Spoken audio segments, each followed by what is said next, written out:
الحمد لله رب العالمين والصلاة والسلام على سيد الأنبياء والمرسلين وعلى آله وأصحابه أجمعين. اللهم صل على سيدنا محمد وعلى آل سيدنا محمد كما صليت على إبراهيم وعلى آل إبراهيم إنك حميد مجيد. اللهم ألهمنا مراشد أمورنا وأعذنا من شرور أنفسنا. أما بعد، فقد قال الله تبارك وتعالى بعد أعوذ بالله من الشيطان الرجيم: واستفزز من استطعت منهم بصوتك وأجلب عليهم بخيلك ورجلك وشاركهم في الأموال والأولاد وعدهم وما يعدهم الشيطان إلا غرورا إن عبادي ليس لك عليهم سلطان وكفى بربك وكيلا. صدق الله العظيم. In this verse, Allah Tabarak Ta'ala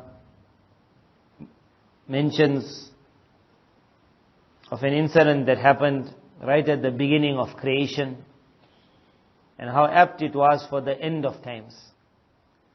This entire world system, what we called dunya, or we call the imtihan, or we call a test, it began when Adam alayhi salam was made. And at that time, what we call today Iblis, the devil, Lucifer, Shaitan.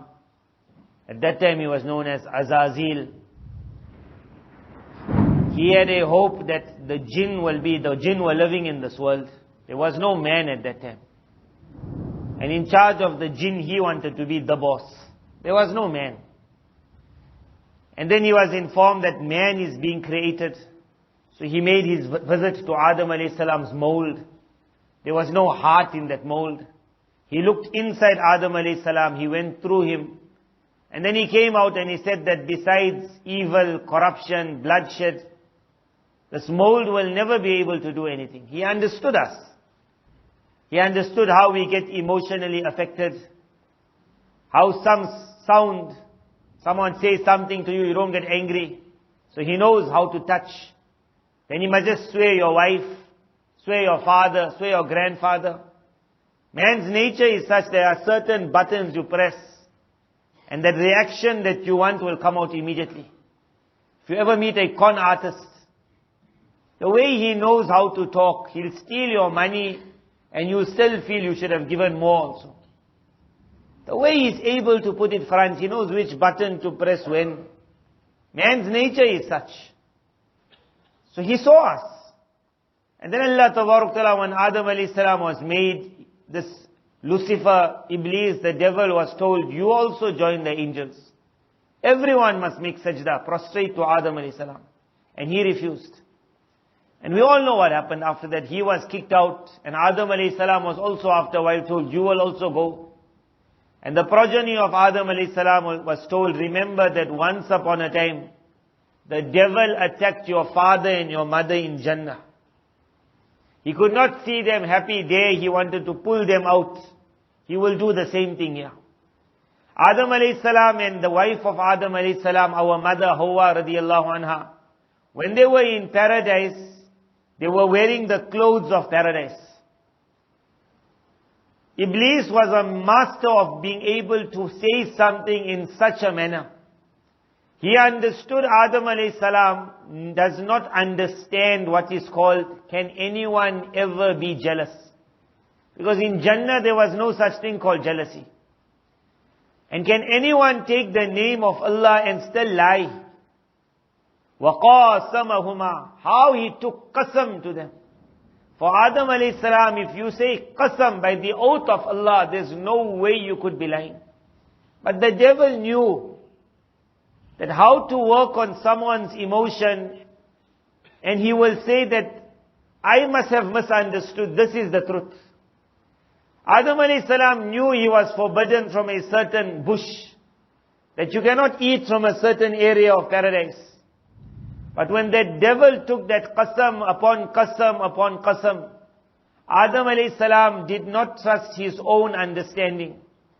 And he felt how I understood the command was not correct, and he and his wife went and ate. That was the error of Adam alayhi salam, which Almighty Allah says, وَلَمْ نَجِدْ لَهُ عَزْمًا. One meaning is, that purposely he did not break the promise of Almighty Allah. He was a Nabi of Allah. He was the beloved of Allah. He cried so much after that. Purposely he did not break it. But he made an error because the devil's call is a unique call. And Adam alayhi salam's mistake was meant to be a wake up for the rest of the world. So when Adam alayhi salam's coming down to the world, Allah Tabarak Ta'ala sent a message to the children of Adam. لا يفتننكم الشيطان كما أخرج أبويكم من الجنة. How the devil took out your parents from paradise. You don't make the same mistake again.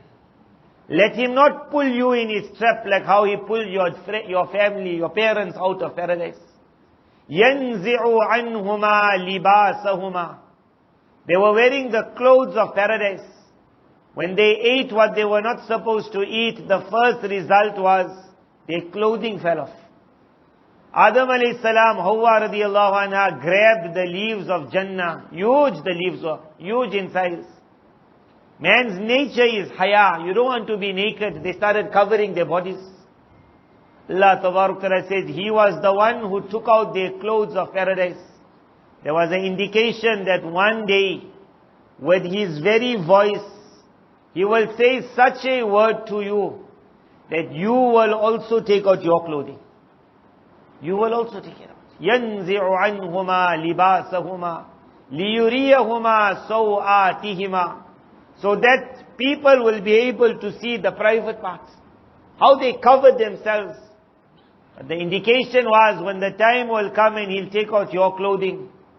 Instead of covering yourself, you'll do the opposite. That if someone has to tell you, oh my mother, please cover yourself. The mother will get upset and says, my body, don't tell me what to do with it. Took out the clothing in such a manner. When Adam alayhi salam was sent down, the match started. The devil said, I will show you that in the progeny of Adam, there will not be one who will be sincere. Not one. And Allah Tabarak Ta'ala then said to him, we will give you the power to prove what you want to prove. وَاسْتَفْزِزْ مَنِ اسْتَطَعْتَ مِنْهُمْ بِصَوْتِكَ. Before we explain it in detail, we will just make one quick translation to understand what powers the devil was given. Allah Tabarak Ta'ala said, voice. We will give you voice.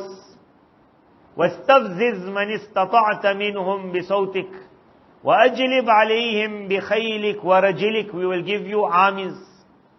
The armies of the world, the most superior will be yours. In every era. The shaitani world had the empires of evil. وَشَارِكْهُمْ فِي الْأَمْوَالِ وَالْأَوْلَادِ. We will make you a partner in the wealth. So in every era, the shaitani world enjoyed wealth. Even if the believers had wealth, the shaitan would be a partner in their wealth. Even if the believers had wealth.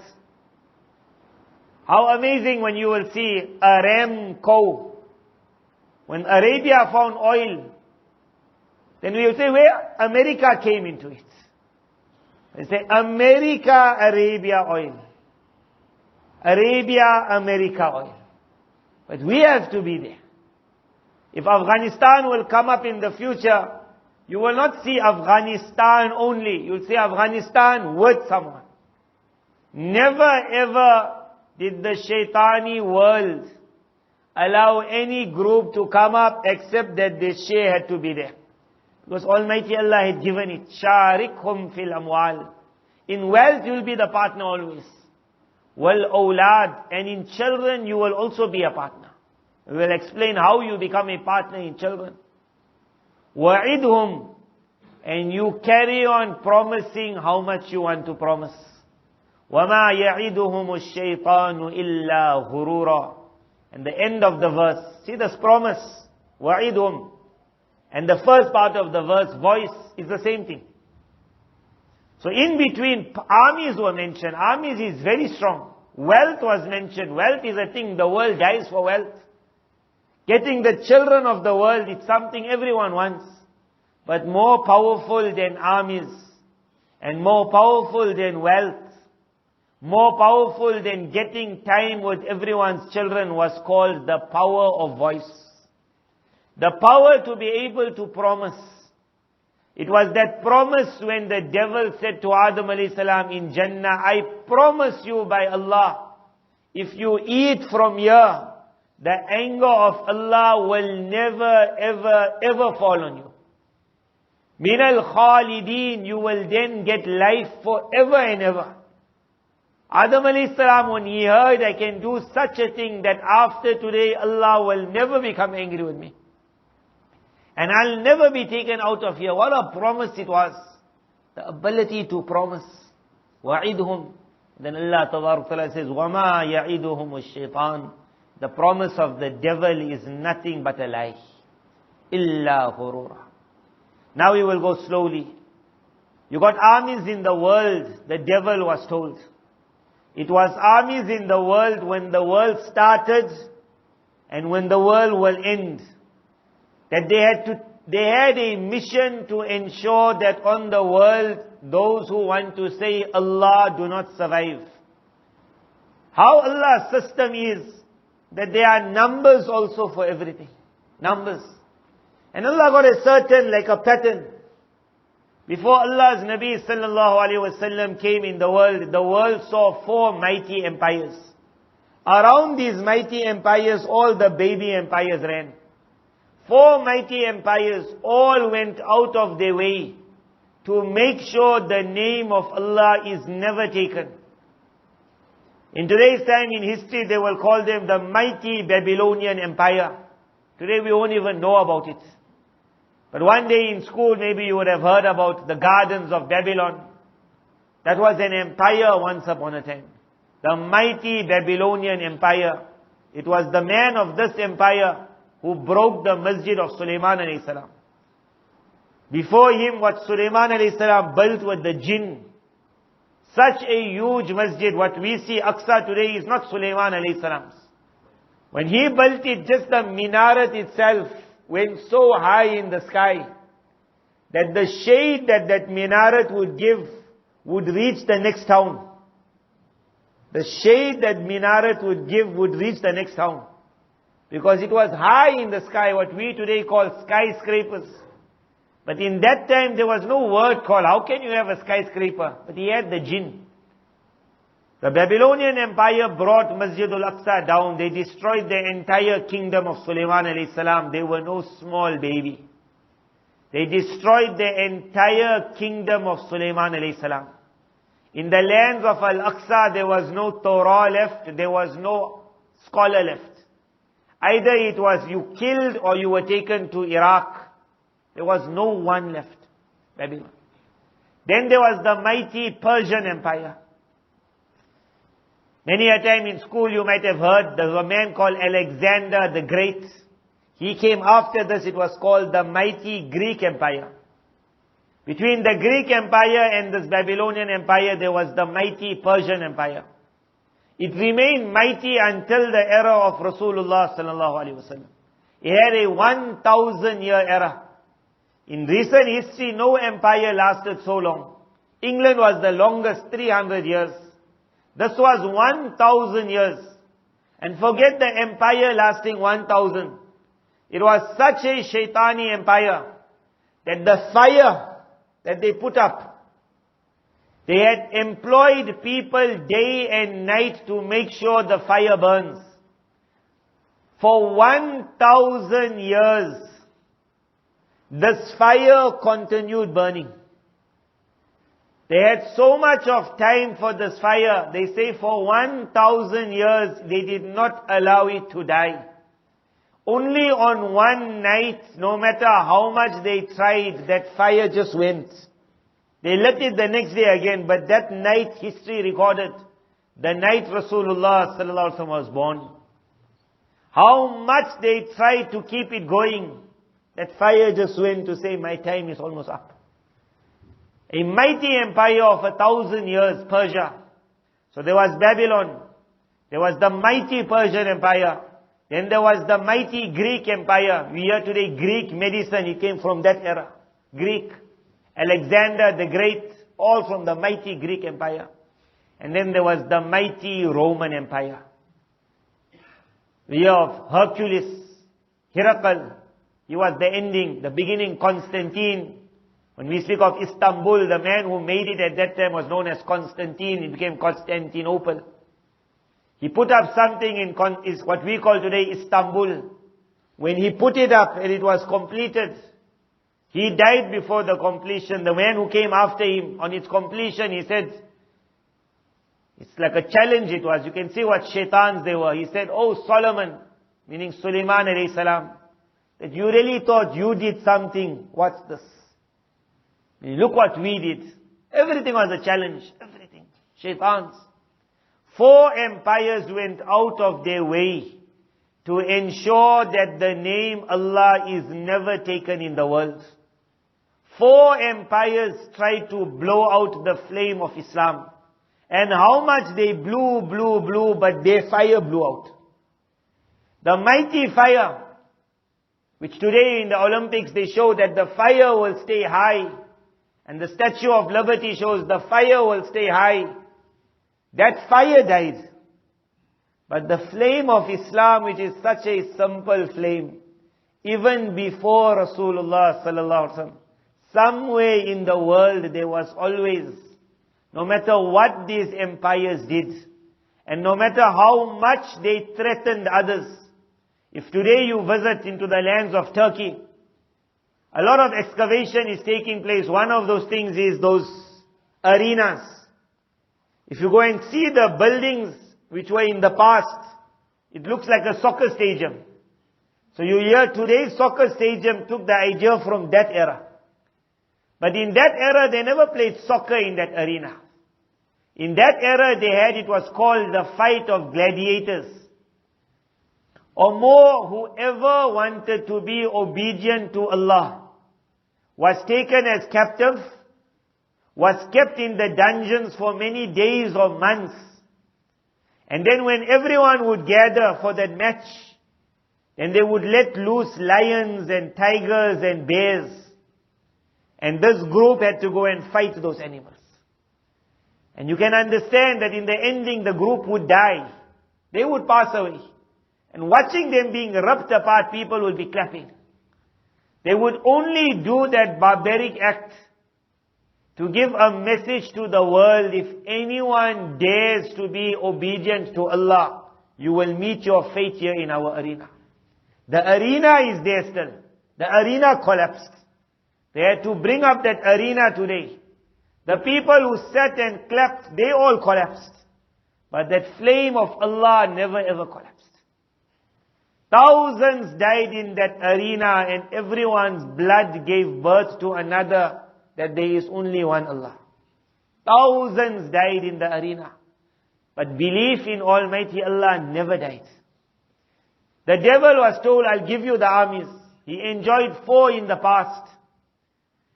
And amazing, in Islam, he also enjoyed 4. Roman Empire, Persian Empire wrapped up when Rasulullah sallallahu alaihi wasallam said, "I saw the palace of the Romans. I saw the palace of the Persians." The Persians' palace was called the White House. Al-Qasr al-Abyad. He said, "I saw it. Allah gave it to you all." By the time of Umar radiallahu anh, there was no Persian Empire left. Roman Empire finished in Sham. They ran away to Constantinople.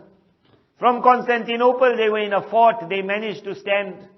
And for about another 800 years, what we call 1453. In 1453, Constantinople was the last. And Constantinople crashed. With the fall of Constantinople, they themselves have written, the end of the mighty Roman Empire. I think it also lasted 1,000 years. Also lasted 1,000 years. Ended on 1453 with the fall of Constantinople. Muhammad al-Fatih, when he took over Constantinople, he said, "It's according to your own constitution that whoever rules from Constantinople is called the Caesar of the world." So he said, "I'm the Caesar." That word they call Qaisar-e-Rum. He said, "I am Qaisar." Meaning Italy and what we call today Rome, they were supposed to recognize him wherever they were recognized. So the easiest way is to say, no, the empire has now ended. No match. 4 mighty empires. And Islam, the Persian came to an end with Islam. The Roman came to an end with Islam. The Roman Empire in the previous books were known as such an empire that will come, that will break iron also. So strong. Iron can't break. This empire will break iron. Then the question came, and who will break this empire?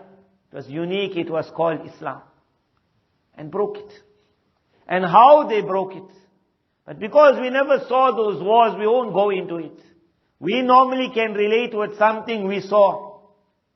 After the Roman Empire collapsed, 1453, Almighty Allah's system is, again the shaitan was told, no problem. You fail once, give you one more chance. Another 4 empires I'll give you. 4 more empires. 4 armies of the world. What they have to do, ensure that there is no one obedient to Allah. So 4 empires came up, and how they came up? Those are the 4 we can live with. Babylon, Persia, Greek, Rome. We will say, I don't even know them. But if you see the books of history, they were well known.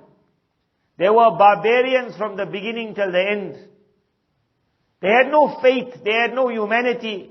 They could see a lion tearing a person in front of him and they could smile and clap hands.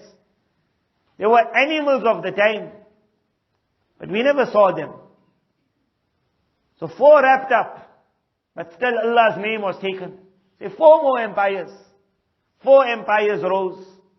Each one of them, their mission in life was to make sure that any law can come in the world except the law of Allah. Any law. It could be called a secular law. They called it a democratic system. And some call it a social system. And some said we will rule that everyone's money belongs to the government. And everyone is on par. And the other group said we will rule in this manner. Whatever different name they took, all of them meant one thing. Any law but the law of Islam. Allah's law, no way. Any other law. Any other law, not the law of Allah. 4 empires. One was known as the mighty British Empire. The United Kingdom. They had a time of about 300 years. How barbaric they were, because they also wrote the books of history, we can't pick it up. But if you ever visit those countries which were once upon a time Muslim, and you ask when the British reached here, what happened? Then you will understand the meaning of barbarians. In our own South Africa, if you go and see in Cape Town, Robben Island. In Robben Island, we only know that Nelson Mandela was put here. But look at Robben Island and you will see that there's somebody else's Qabristan there also. And then read about how did Muslims come to Cape Town. And then you will see that in Indonesia there was a battle. You wonder what the British had to do in Indonesia.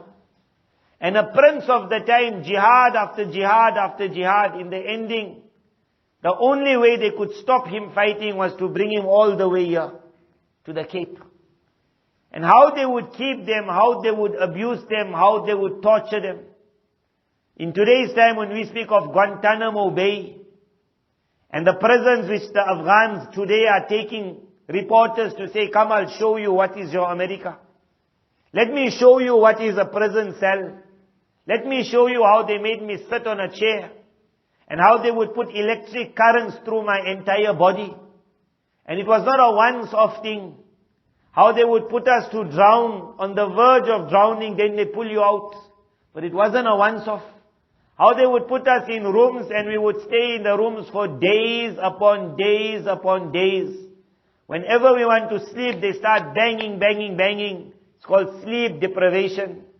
How they would do such torture to make sure you come out alive, you don't die. They would not let the person die. On the verge of dying, send him to hospital. Pump him with tablets, medicine.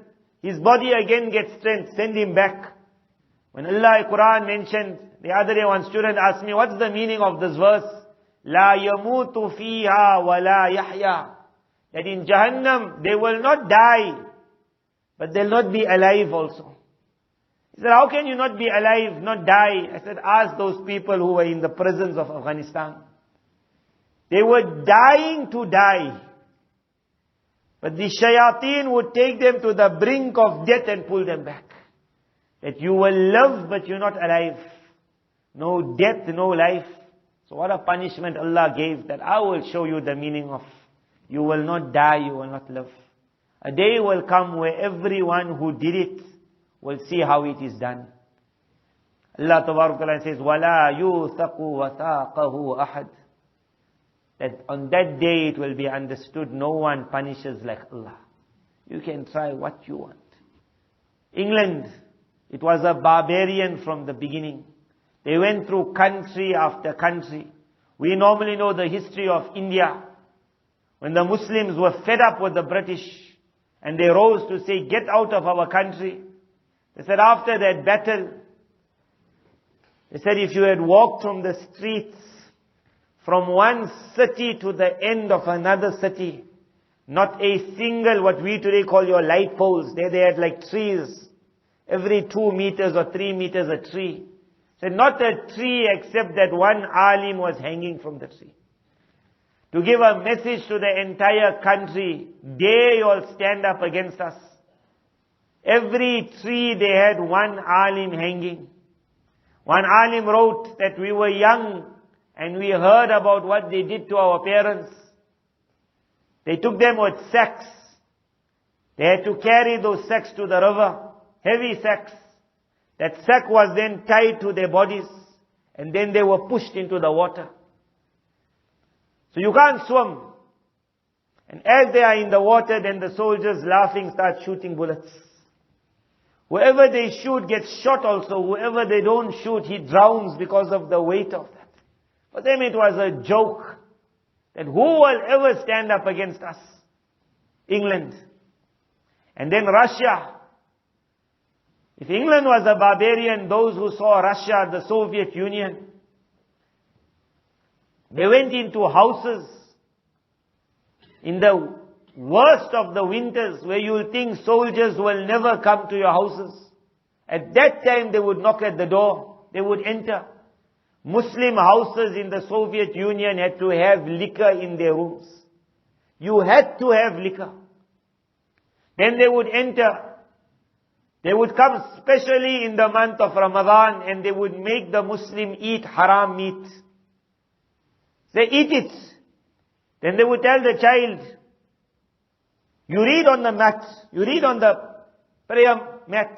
And the child will say, no. If they just found one person, if they found one Quran, if they found one child who knew Kalima, the whole family was slaughtered. But even in the winters they would come. In such conditions, Allah inspired believers. Today when you will go into those countries, you will wonder how Islam survived. In the winter months, even in the winter they were scared the enemy will reach. They had underground places built. What made them do that? They could have easily said times are hard. Just go with the flow. But there is a certain current that comes from Allah, that He doesn't allow everyone to go with the flow. Something made these people. A woman worries of a child.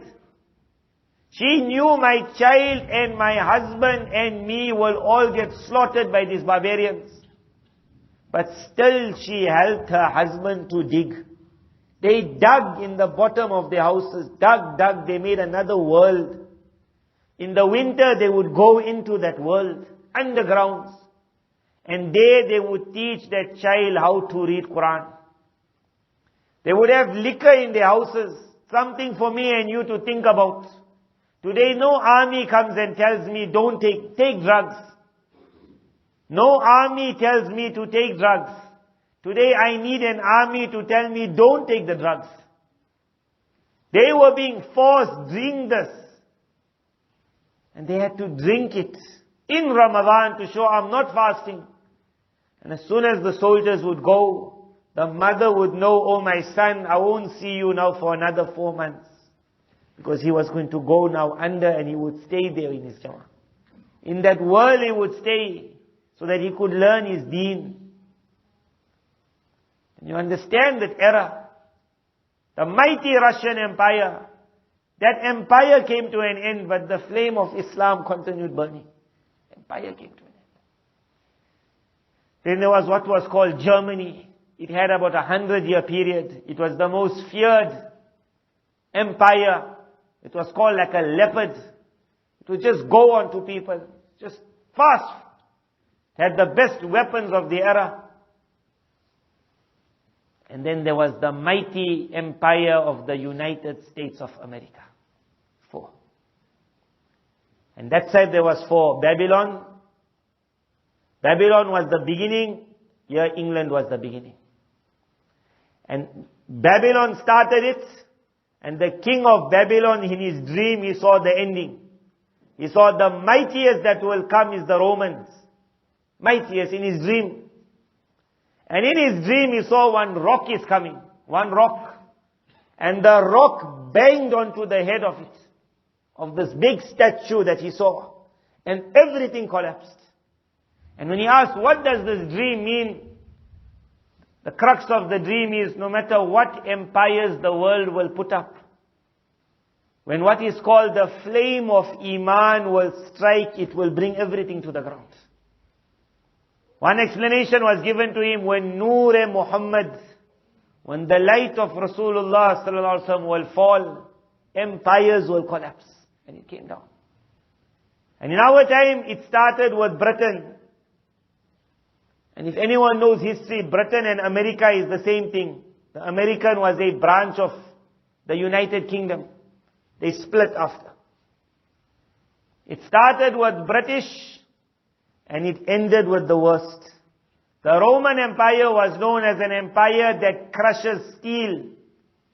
The United States of America was known as an empire in front of which Russia and Britain and Germany all said, yes boss, we give up. Worst of the worst. But how that 4 empires came, Allah said, I'll give you the armies of the world. To do one thing, to make sure that everyone goes with the flow. Armies. Wealth. All that 4 empires had wealth, this 4 empires got wealth. That we don't have to mention. You'll ask, who is the richest? Even if somebody else's currency is higher, the whole world knows nothing but. When Britain was the empire, it was called the sterling pound. Nothing could happen but the pound.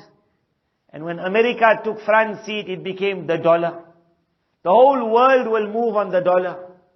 And you will wonder why sometimes a Muslim country can't say to them, get lost. It's our oil. It's our resources. It's our mines. It's our countries. So the answer will be, Allah wanted that power will be by them. So they got their share in that. The wealth is theirs.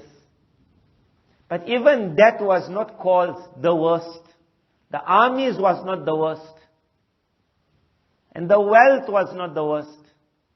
And having the children was not the worst. وَشَارِكْهُمْ فِي الْأَمْوَالِ, I'll make you a partner in the wealth. And I'll make you a partner in the children. How do you become a partner in someone's children? All those empires and all these empires, one thing they enjoyed was, they were able to put up a system that the children of the world would spend more time under their education system than under any other. Meaning we will have the chance to train. And we will teach. We call it today one education system for the world. When we were small, I used to wonder, why do we do European history? Because in South Africa, what it got to do with Napoleon? Because he was never here. Couldn't they just teach us basic South African history? But Italy we had to learn about. And we had to learn about the world wars. We had to learn about Shakespeare. We had to learn about people who we never knew ever came to our country. Because they were very important. One education system for the world. So your child is actually their child. And more time he'll spend under their system than by us. They will take him from the age of 4, 5, 6, 7. He says 4, 5, supposed to be 7, 6, 5, 4. Because in the beginning they said, give us your child at 7. Then they said 6, then they said 5, then they said 4. Now today's when you drive around, you'll say, give us your child as soon as he's born. And parents give it. That mother says, I have to work. So I got 6 months maternity leave. After 6 months, where do I put my child? They call crush. That crush means bring him here and he'll be crushed. The child is made theirs. But even that was not called the worst. The worst power which the devil was given was called voice. وَاسْتَفْزِزْ مَنِ اسْتَطَعْتَ مِنْهُمْ بِصَوْتِكَ. Excite, or you call it, work on emotions. Using your voice, work on emotions. Using his voice, the devil, he took something called music. And asked the one who's addicted to music, how it makes him feel. How it makes the angry one soft. How it makes the soft one angry. How he says, I can't do without my music. وَاسْتَفْزِزْ. Stir the emotions of the ones who you want. Or the ones on who you have power using your voice. Music. The Bible also speaks about something else. And they translate it, use music. But that's the beauty of Islam and Quran. That every other book which was known once upon a time as a book of Allah went through translation. And when you go through translation, you'll never end up with the truth. When you go through translation, you'll never end up with the truth. In the original scripture of the Bible, the word Ahmad could be worked out so clearly. Isa alayhi salam said, Mubashiran bi rasuli ya'ti min ba'di ismuhu Ahmad. If you say we want the Bible original language, you'll be able to pick up a word which means the one that's the most praised, Muhammad. The one who praises the most, Ahmad. But when translation took place, they changed that. And now the translation ended, the Comforter. So where they came up and where it started, it's very hard to explain it to you, but it's called when translation takes place, you change the whole form. Up till today in the Bible, there's one word where Jerusalem is speaking about in the Bible, I'm waiting for my Savior. Jerusalem is speaking. Jerusalem speaking and says, the one whose voice will be most sweet. If me and you have to translate that, we will say, وَمَا يَنْطِقُ عَنِ الْهَوَىٰ إِنْ هُوَ إِلَّا وَحْيٌ يُوحَىٰ. He will come who does not speak from his own side. What comes from his tongue is revelation. So they got his voice will be so sweet. We will say, we can translate that. Then the next phrase of the Bible is, He is Muhammadan. So they'll put a translation, He is how wonderful. They will say there's no need to translate. He is Muhammad. But what translation can do? Up till today, if they want to, they will see the word Muhammad in their own Bible. But when they allowed an English translation of that, even there the word Muhammad went away. Now you got, He is how wonderful. And Muhammad sallallahu alaihi wasallam was taken out of the Bible. Quran, no translation. So the Bible, when it speaks of the power of the devil, says music. Quran gave the real word that was told to the devil. Excite them, work on their emotions with your voice. And it's on this that we wanted to speak. That the voice is not only music. By Allah's fadl, today many people, even those who listen to music, they know it's haram. And they say, I feel so guilty. But it makes me feel so like relaxed. And they say when I walk in the shop and that old tunes come up, then even if I'm a Maulana now, but then I just start moving a little because old days tunes, old days. Some of them say, Maulana, you know that one person who reads Nizams, I know he also used to listen to it because his Nizam resembles that one day also. And when he reads, I also move and lot other of my friends are also moving. Old days. But at least they know music is haram. And look at the beauty of Quran. Where Quran or the Sunnah warned us about music. Nabi sallallahu alaihi wasallam said it creates hypocrisy in the heart. Music. Like how when water comes and the plant grows, it creates hypocrisy. Many today understood music is haram. Watch out for music. But look at the verse of Quran. When Allah told the devil, He never said music. He said, use your voice to work on emotions. Where the music is one major tool of His. But there was a reason for Allah not to use the word ghina in Quran. It was to say to a great group of Muslims who don't listen to music, that understand the voice of the devil is not restricted to music only. He got another power, which is called the power of the international news. News is also his voice. Television is his voice. Radios is his voice. Hollywood is his voice. Bollywood is his voice. And what we call CNN, BBC, Fox.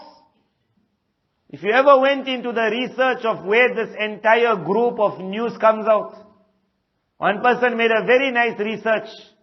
You will see on the dollar bill, you will see a pyramid. I don't know if you ever saw it on the $1 bill. A pyramid. That pyramid was made for some reason. And on top of the pyramid there's an eye. And there's a message there in their language, most likely Latin, whatever it is, which means, may the Lord be happy, or may the blessings of the Lord fall on our work. Meaning we're going to put up a pyramid. But Allah's shan, even on the dollar, the pyramid that they put up is not complete. You will see an incomplete pyramid.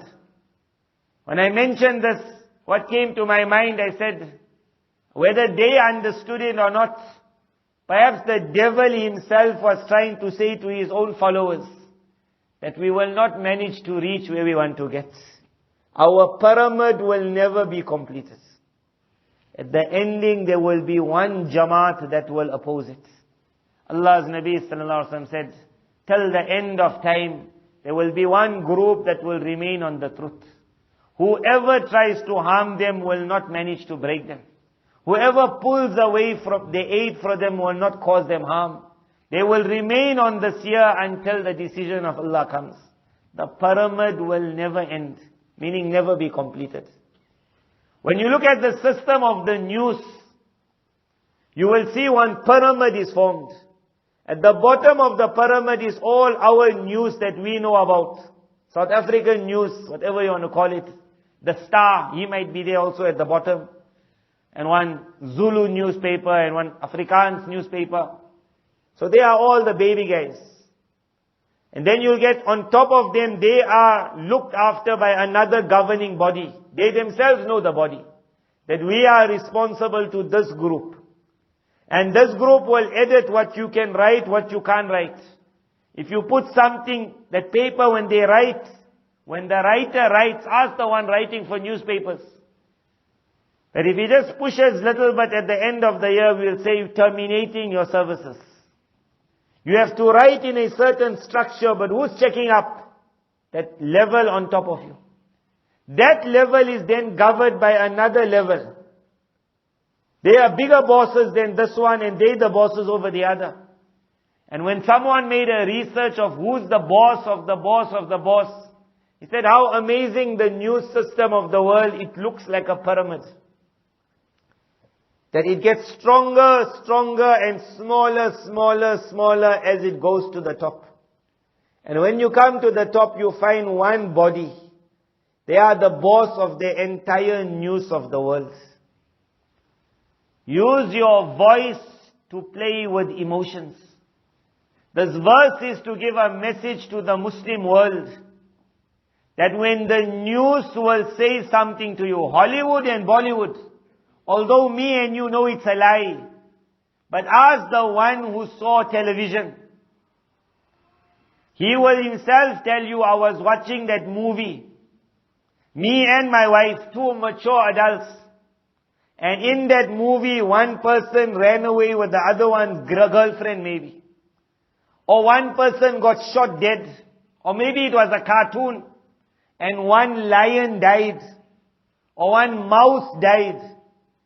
And he'll say, me and my wife both started crying also. And at night, my wife told me how he could do that. How he could do it. We know it's a lie. But I just don't like that guy. He's that rubbish. The thing he made to act bad. I just don't like him.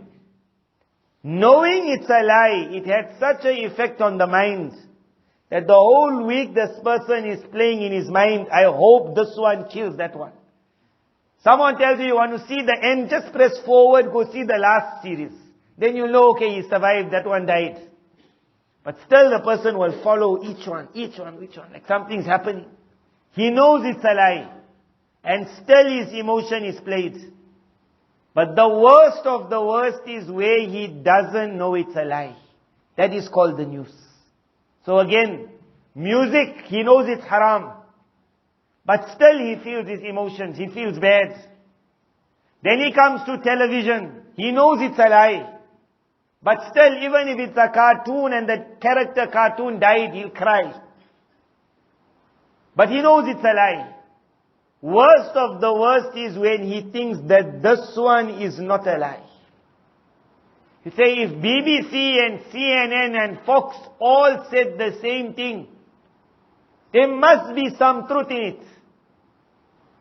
وَاسْتَفْزِزْ مَنِ اسْتَطَعْتَ مِنْهُمْ بِصَوْتِكَ. You will use your voice to play on the emotions of the people. But مَنِ اسْتَطَعْتَ, who you have your power on, use it.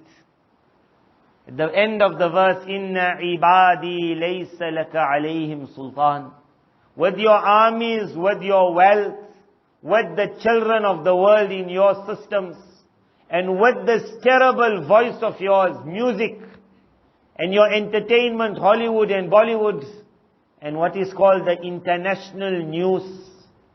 North, east, west, south. Your voice will spread in the whole world.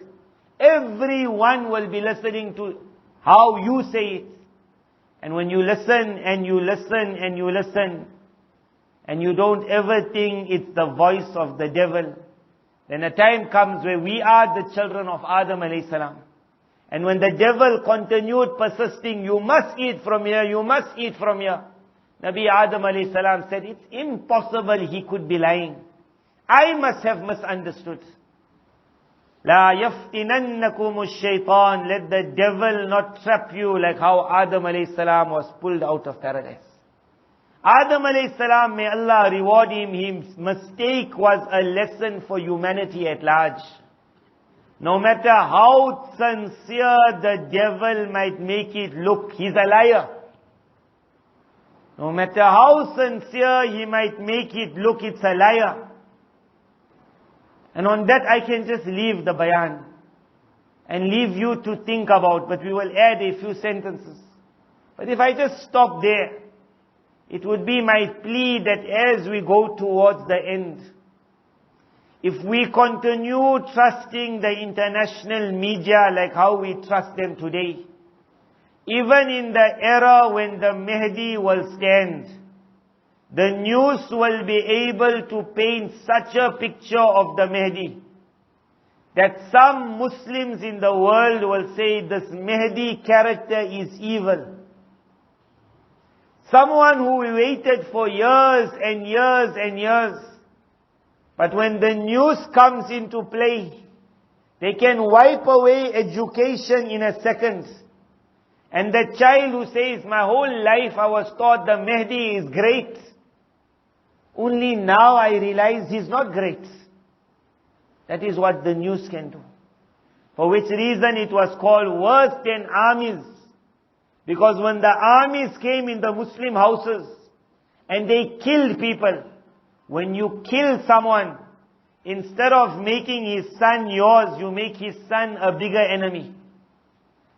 Killing him made him dig his tunnel to go underground to go learn his deen. An army cannot break religion. An army sometimes does the opposite, they make religion. But voice is the opposite. Voice can create such a terrible result that very Muslim whose son built the tunnel to go underground, with voice that Muslim can be made so evil that he will go and spy his own son out. He will go and close it down. He will be the one who says this is not allowed. He will be the one who says from tomorrow no one read Quran. Army cannot send anyone to Jahannam. An army can kill Muslims. They can torture Muslims. They can rape Muslims. Allah save all. But whatever they do, they only creating more shuhada. Believer into a kafir. Voice can create a believer into a kafir. Voice can create someone who you thought is yours, he becomes a bigger enemy than the devil himself. Everything to do with voice. Wastafziz, play on the emotions. The news can create such an effect that a day when the Mahdi will stand, there might be those Muslims looking at what's happening and saying, because all we're looking at is one picture. And we think that picture is the entire world. I will give you a few examples. While we were having supper, I mentioned this. When I was in one country, at that time there was the xenophobia in South Africa. The people said, how can you go back to South Africa? So I mentioned they said normally in South Africa there's so much of crime that every day someone is dying. Every day. And now with xenophobia, everyone is dying.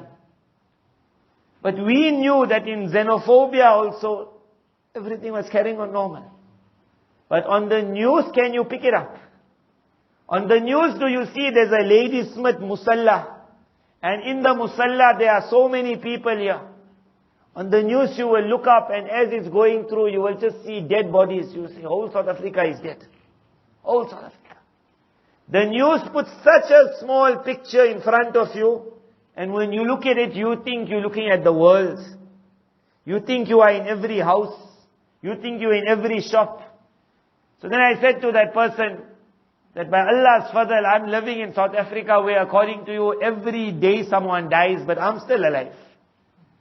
I'm still alive. So we know there's crime. But how they look at crime, that no one lives. You say, come in the country.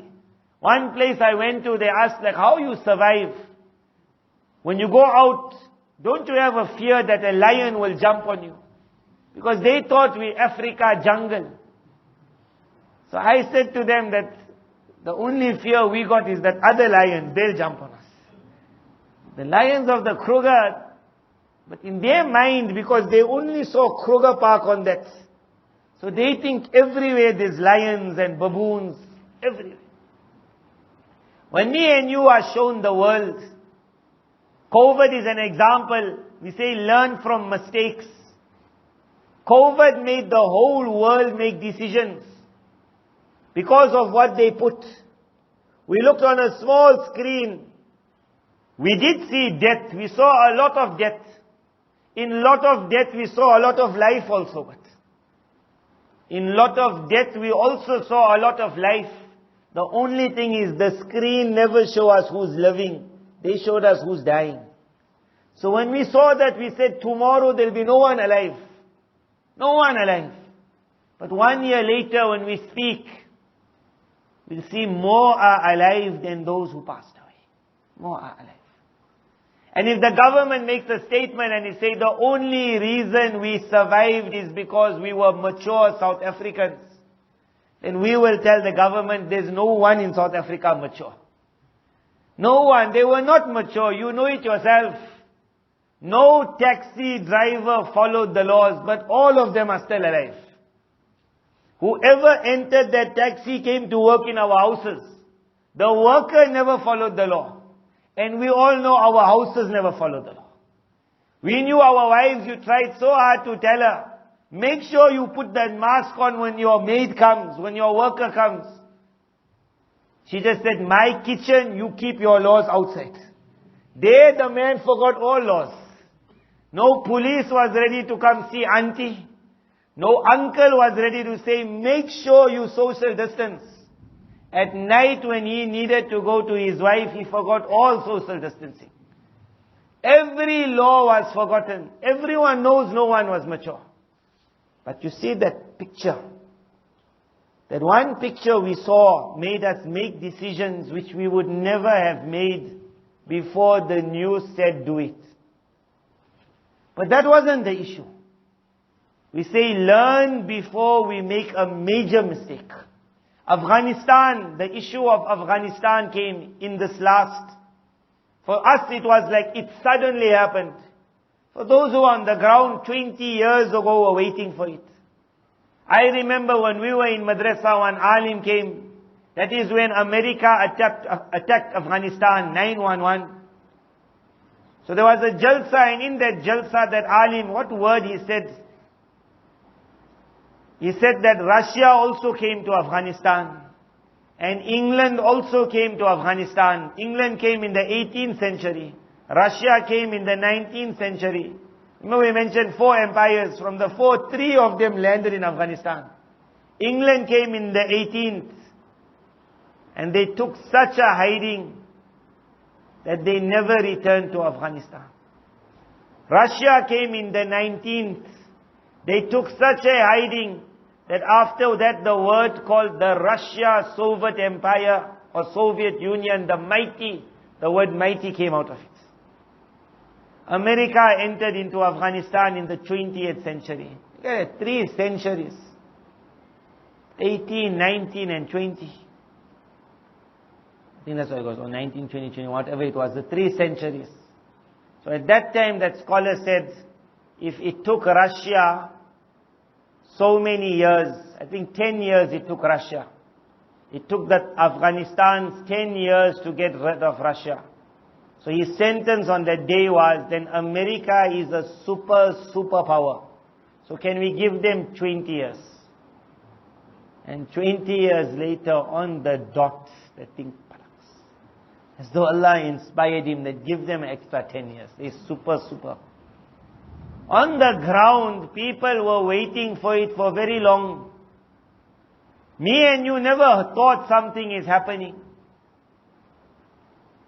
But a lot was happening. A lot. But when it came to the fore, where we would have expected that the Muslims of the world would have rejoiced, would have become so happy that finally torture has come to an end. But because me and you never saw that torture, we never saw those dungeons, we never saw Americans just landing up in front of someone, one telling the other one, must I shoot him, the other one says, take him, shot. No law. It was a game for them. They would arrest anyone, whoever they wanted. The person writes, he says, I had nothing to do with the Taliban. They came into one area, they found none of the Taliban, so they had to take some of us. They said they hit us so much over a period of 5 to 6 years that they created within me so much of hatred that even if I hated the Taliban before this, I would now join the Taliban. In those prisons, we never saw what was carrying on. When America attacked Iraq, forget the men who they tortured, what they did with the woman.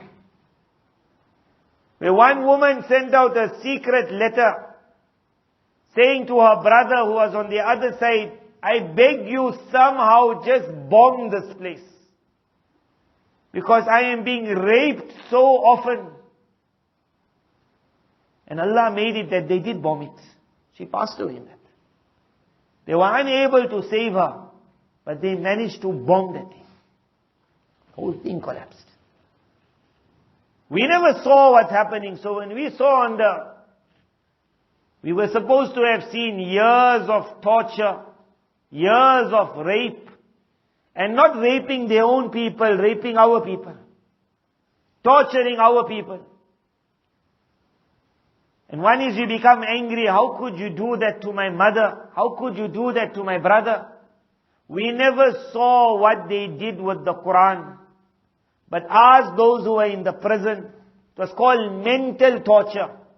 Mental torture means we do something that makes you so irritated, but you can't do anything. They would take the Quran and they would urinate.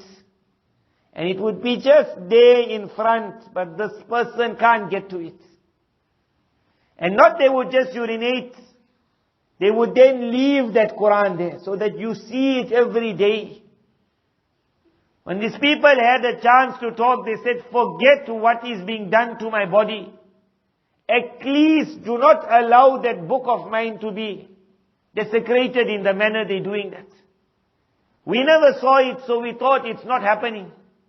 Just because it doesn't come on the news doesn't mean it's not happening. We never saw it. When that end of that era came, and when they had to run out of that country, it's supposed to be a rejoice for the entire world. But because they only showed us their picture, they only showed us whose reports they took. And wherever they took a report and the answer never come out what they were looking for. You must read those. Where they go to a house, and they're sitting with the person, and he says that, you know what, my mother, she wants to talk. So the mother, she's very old, about 80 years old, she comes with the full burqa, she sits down. She says, let me talk, why my son must talk? And then she says, how happy that true Islam has come again.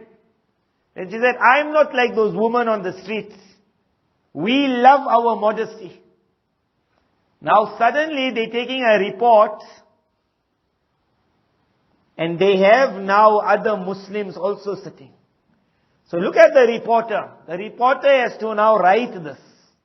Yesterday the reporter wrote the opposite story. How they're saying, we just don't like this group. Now when the old auntie says, how happy I am, so the reporter says that it was obvious she was going to speak like this, because she knew that with us are the Taliban soldiers. And if she has to say anything that makes them angry, tomorrow she won't be alive. And that's like, for the other side they couldn't say that. That's the truth, this is the lie. They couldn't understand what that old auntie had to force herself to come. She was in a bedroom.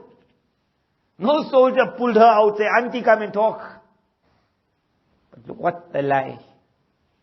If you want to see the truth of any matter, you have to go into the matter.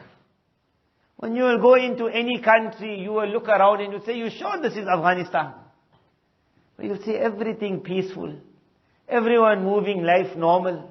Everyone sitting and joking, young children running, schools carrying on, madrasas carrying on. And they will say, but what was I watching? You will say, you are watching Hollywood. You are watching Hollywood. When the war, the Gulf War took place, Gulf War, many of you might have been too young, or those who were old. None of us ever had the time to research, and when the truth comes out after 10 years, we say, yeah, but it's gone already. When the Gulf War took place, Saudi Arabia was calling America to make sure Iraq after Kuwait doesn't come into Saudi. According to Saddam Hussein, America told him to go into Kuwait. So he got a shock that the next day America is telling Saudi, I will save you from Iraq. He said, but they told me to go in. Then it came on international TV. The Kuwaiti, whatever you call him, ambassador or whatever, his daughter, comes onto television and she's crying. And she's saying, I beg you, O people of the world, come and save the babies of Kuwait. And then they had a picture of a hospital and the incubators empty. And she says, Iraqi soldiers entered the hospitals and pulled the child out of the incubators. And everyone started crying. Whole world. And they said, America, immediately go and save the babies of Kuwait. Babies of Kuwait. Years later it will come out that girl never ever saw Kuwait. She was living in America all along. It was called Hollywood. One Hollywood girl could say something and the whole world cried for babies who were never born. And then America entered. You will not remember what was the Gulf War. But there's one place which is called the Bridge of Death. Those soldiers were told that turn back and come to Iraq. We have made already a deal that we're pulling out. They turned on the Bridge of Death. When you see soldiers going back home, you're not supposed to shoot. They brought them to that bridge and there they dropped everything. It was called the Bridge of Death because the most amount of soldiers that ever died in one area. Bridge of Death. That they never showed. They showed the babies of Kuwait who were never born. Babies of Kuwait who were never born. When I was in madrasa, I read a waqiyah, an incident. We'll end on this incident. So he writes that one person is writing, he wrote it at the time when America made the decision to invade Iraq. And if you want to see the results, go and see Iraq till today, where children are still being born with those deformities because of the amount of poison they put in the land. So at that time he wrote this article. He said Tom and Bob. Bob and Tom, something like that. So what happened in the backyard of an American house? Father and the son and Bob. Bob was the dog most likely. They were playing cricket. So then the boy hit the ball and that Bob was running for the ball, bringing the ball back. Father was taking and bowling. And something happened and Bob went wild.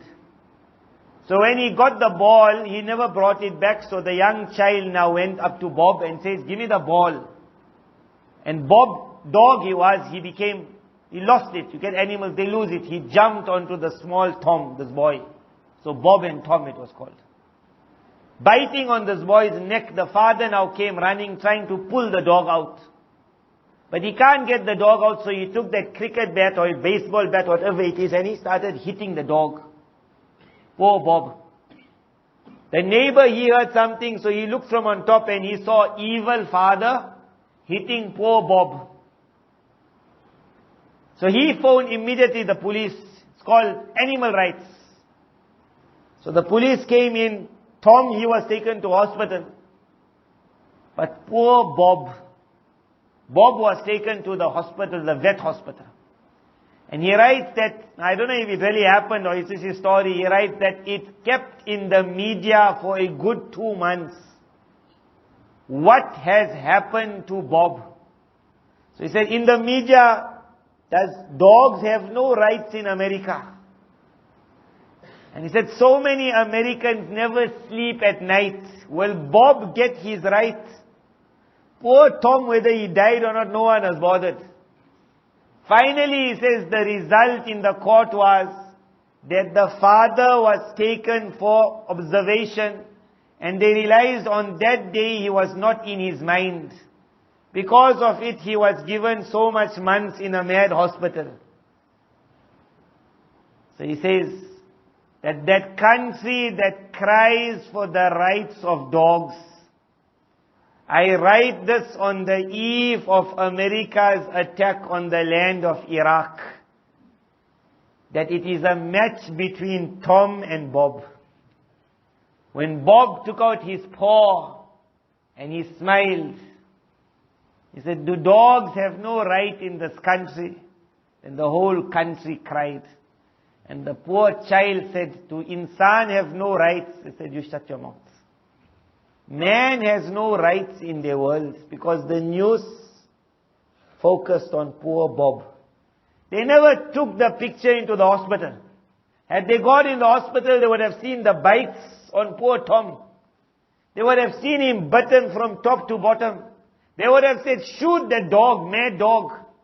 But when the news came this side, they cried for Bob. Said, poor Bob, his shoulder is broken. I'll donate so much for him. A new kennel was bought. He must get new owners. A new building was bought. What a world. They can make you fall in love with Bob. Make you fall in love with Bob. Wastafziz, the power of voice. Let me and you learn our lesson. In Afghanistan, there were many people who said certain things when they were looking at the news. We don't have to give answers. Because they are also feeling shy today. Maybe we said the wrong things. Or we'll tell you, why don't you just take a trip? And I am saying this. In the next year, when this Islamic Emirate of Afghanistan starts allowing visitors, then how me and you would die to make a trip for Hajj and Umrah. It was to see a shi'ar of Islam. Just for this to see, how did a simple nation manage to take down the superpower of the world? And you can tell your son, my son, this is called the miracle of Islam. So simple. You'll still see them with their champals. And on that side you'll say, you know Rambo. Which boy doesn't know Rambo? Say, you know Rambo. Million Rambos landed here. All ran. All ran. Rambo. He said, these simple people, that Rambo couldn't pick up that machine gun. 2 Rambos had to pick it up to start shooting. This man picked up 2. He picked up 2 like normal. Rambo needed so much of covering on his clothing. This man had no covering. End up with one more example for you. When I was in England one time, there was a certain, like a castle, my friend took me to go see the castles of England. So in the castle, they introduced us to the knights of the past. That was the first time I understood what a knight is. I read about it, the Crusades. The Crusades came into the Muslim lands of Sham. We call 8 Crusades took place. 8. Only the first one, they were successful for 100 years, 90 years, or 70 years. Remaining 7, they got a hiding after hiding after hiding after hiding. 8 crusades. Who went in this crusade? A knight. Many knights. Like what today they call their commandos. The man said, what is a knight? To become a knight, it starts at the age of 3. They come to your house and they say, do you want your son to be a warrior? The father will immediately say, please. Because either you are a warrior and when you take over land, you become a lord. Or you work for the church. You work for the church, you can't even get married. So he says, please take my child at the age of 3. To become a warrior, you can't live with your parents. Because your parents are too soft. At the age of 3 or 4, you are put by a very cruel man. That man, from a young age, he's going to make you carry. You're going to be carrying water. You're going to be milking the cows. You're going to be cleaning the horses. Everything you do is going to be creating natural muscle. Then you become a squire. Squire, your job is to carry the weight, the armor of the boss. Then that man said, you want to see the armor? Then he called us. He said, lift. They call it that suit. Chains of armor. Just that chain itself, I went to carry, it's about 80 kilos. That's the vest. 80 kilos is the vest. Where can we even move that thing? I could not lift it from the ground. That man wears it. To put it on, but use squire, that young boy, he'll help the boss to dress. That's the knight. He needs a squire. Then he'll pull up his trousers. His trousers is metal. He needs a squire to pull it up. Then the squire will help to push him on the horse because he's already so many kilos. And then the knight will take that lance. That lance is long. Everything is weight.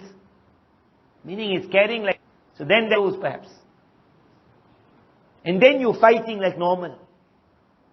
So then that man, it was all non-Muslims, there were a group of us Muslims, he said, can you ever imagine such a group being defeated? And everyone was like, wow. No one had the courage to say, but someone did defeat them. 8 crusades like this went into the lands of Sham. 8 crusades over a period of 200 years. And they were all wrapped up. All wrapped up. When you ask who defeated them, you will find one normal Muslim who was reading Allahu Akbar in the masjid. But his muscle was something else. And his heart was something else. When you ask who defeated that commandos who started training in the best military schools of America, they learned how to jump from aeroplanes. They had the dogs, they had the weapons, they had those goggles, they had those bombs, they had everything. And then you had another person who lived in a hut. He, whatever gun he found, he said, I wonder how this works. He shot it in the air a couple of times and said, I think I know how to use it. He had no military training. And some of them up till now, when they got shoes, they looked at shoes and they were thinking, how does this go onto the leg? In the ice they wore champals. In the ice of Afghanistan they had their champals. Some of them fought battle after battle with champals. Me and you, we go for sports. If our shoe is not right, they say, I'll break my ankle.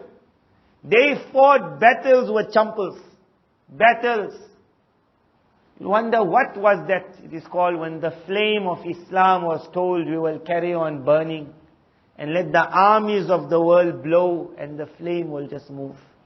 Take a trip to Afghanistan one day with your child to say, this is the miracle of Islam. This is the miracle. 3 empires of the world landed up in it. And it became a graveyard for all of them. You had Pakistan, you had Afghanistan. One person on a map, he drew it so nicely, Pakistan. Then he wrote Afghanistan, then he wrote Qabristan. 3 empires of the world came and died in it. But the news is the voice of the devil. May Allah Tabarak Ta'ala bless us. We learn from mistakes. Give us such an ability we are able to see through the news. We are able to see lies and explain the lies to others. And when the time comes where we have to make a decision for our iman, then may Allah make it that the news is not the basis on what we make our decisions on. Wa akhiru da'wana anil hamdulillahi rabbil alameen.